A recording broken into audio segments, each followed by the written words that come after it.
Musliyaako beelaaf deebuu qabu suma beelli kiyyaa guyyaa bakkee oolus halkan yeroon silaaluun gammada.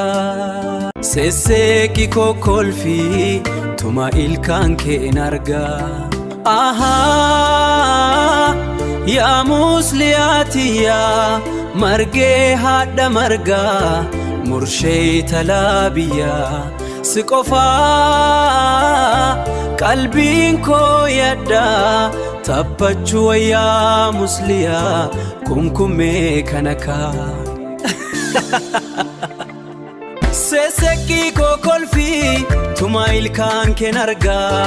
Ahaa yaa musliyaatiyyaa margee haadha margaa murshee talaabiyaa si qofa qalbiin koo yaddaa taphachuu wayyaa musliyaa kumkumee kana kaa. Ahaa yaa musliyaatiyyaa.